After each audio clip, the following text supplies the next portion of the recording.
Assalamualaikum warahmatullahi wabarakatuh. Alhamdulillah. Alhamdulillahilladzi nasta'inuhu wa nastaghfiruhu wa na'udzu billahi min shururi anfusina wa min sayyiati a'malina may yahdihillahu fala mudhillalah wa may yudlil fala hadiyalah. Asyhadu an la ilaha illallah wahdahu la syarikalah wa asyhadu anna Muhammadan abduhu wa rasuluhu la nabiyya ba'da. Amma ba'du. Sahabat Islam, berjumpa kembali kita dengan dakwah selayang pandang. Kita akan berbagi ilmu pengetahuan Islam. Sittatu asya'a tuhbitul a'mal. Ada 6 perkara yang merusak amal ibadah kita.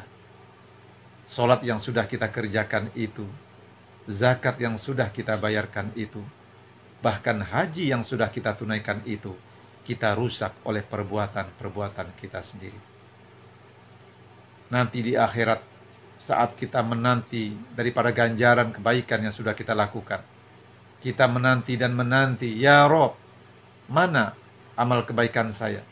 Mana kebaikan-kebaikan yang banyak yang sudah saya lakukan? Ternyata habis, ternyata rusak oleh perbuatan-perbuatan kita sendiri. Sittatu asya'a tuhbitul a'mal. Ada 6 perkara yang merusak amal ibadah kita. Merusak solat kita, merusak zakat kita, merusak haji kita. Apa 6 perkara yang merusak amal ibadah kita? Yang pertama adalah al-istighalu bi'uyubil khulqi. Seseorang yang terlalu sibuk mencari-cari aib, mencari-cari kesalahan orang lain. Mencari-cari aib, mengkorek-korek aib orang lain bukan lagi merupakan hal yang tabu, yang pada akhirnya berujung kepada fitnah. Sibuk dengan aib orang lain, lupa dengan aib kita sendiri. Makanya kata Rasulullah, tuba liman saghalahu aibuhu an uyubin nas. Beruntunglah orang yang kekurangan pada dirinya membuat dia sibuk sehingga tidak sempat lagi mencari-cari kesalahan orang lain. Sahabat Islam, dalam dunia jurnalistik dan infotainment ada istilah bad news is good news. Berita yang buruk adalah berita yang bagus. Berita yang buruk apabila diangkat ke permukaan, dikemas sedemikian rupa, menjadi berita yang menarik untuk dihidangkan. Menjadi berita yang mempesona untuk dikabarkan. Menjadi berita yang mendatangkan materi untuk dihamparkan. Dan ingat, ini akan menghabiskan pahala-pahala orang yang membuat berita tersebut. Itu yang pertama. Yang kedua adalah waqaswatul qalbi, hati yang keras, hati yang sulit menerima kebenaran, hati yang merasa paling benar sendiri. Makanya beruntunglah kita yang diberi oleh Allah hati yang lemah lembut, hati yang tawadu, hati yang mau menerima kebenaran. Sahabat Rasulullah Shallallahu Alaihi Wasallam Umar bin Khattab adalah orang yang memiliki hati yang paling keras, tapi lemah lembut saat tersentuh ayat-ayat Al-Quran.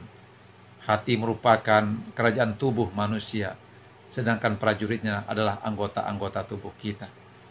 Kaki kita hanya bisa melangkah, tangan kita hanya bisa menggapai, telinga kita hanya bisa mendengar, mata kita hanya bisa melihat. Tapi otak kita lah yang mengatur seluruh anggota tubuh kita yang diperintahkan oleh hati kita. Hati merupakan cerminan jiwa. Kata Rasulullah, apabila baik hati seseorang, maka akan baik seluruh anggota tubuhnya. Tetapi apabila rusak hati seseorang, maka rusaklah seluruh anggota tubuhnya. Itu yang kedua. Yang ketiga adalah wahubbud dunia. Terlalu berlebihan dalam mencintai dunia. Mencintai dunia bukanlah hal yang salah. Sepanjang dunia itu kita jadikan sebagai alat untuk mencapai tujuan jangka panjang, akhirat dan ridha Allah Subhanahu wa taala. Terlalu berlebihan dalam mencintai dunia sampai berurat dan berakar sehingga tidak bisa lagi dipisahkan dari hati kita. Terlalu berlebihan dalam mencintai harta dan jabatan, pujian dan sanjungan sehingga menghalalkan segala macam cara. Bila perlu jilat atas, bila perlu sikut kiri kanan, bila perlu injak yang bawah. Kawan jadi lawan, lawan jadi kawan. Inilah yang akan menghabiskan pahala-pahala kita. Itu yang ketiga. Yang keempat adalah wakilatul haya. Sedikitnya rasa malu. Seseorang demi sebuah profesi, demi sebuah tuntutan skenario, demi uang, rela berjalan di atas catwalk, rela berlenggak-lenggok di atas panggung, ya, tanpa menggunakan busana. Seseorang yang mengikuti kontes kecantikan, baik level nasional maupun internasional, ini merupakan sesuatu yang sangat merugikan sekali. Ditonton oleh banyak orang, bahkan disiarkan di media-media televisi, melalui Facebook, Instagram, bahkan melalui YouTube.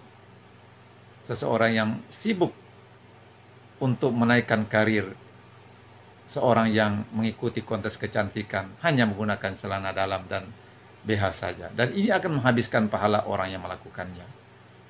Begitu juga orang yang diamanahkan oleh rakyat untuk melayani rakyat, baik itu dalam pembuatan SIM, KTP, dan yang lain-lainnya, tetapi tidak dijalankan sebagaimana amanah rakyat tersebut.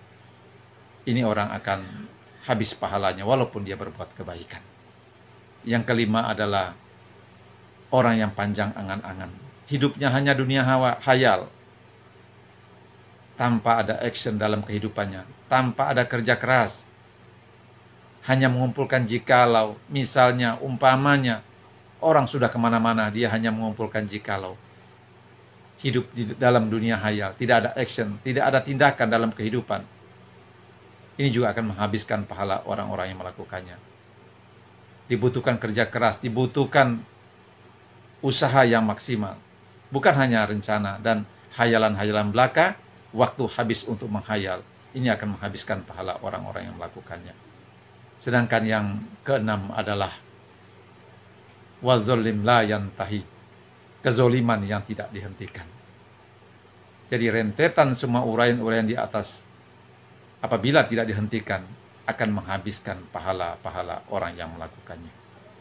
Sahabat Islam, semoga bermanfaat. Insya Allah kita sambung kembali. Wabillahi taufiq wal hidayah. Assalamualaikum warahmatullahi wabarakatuh.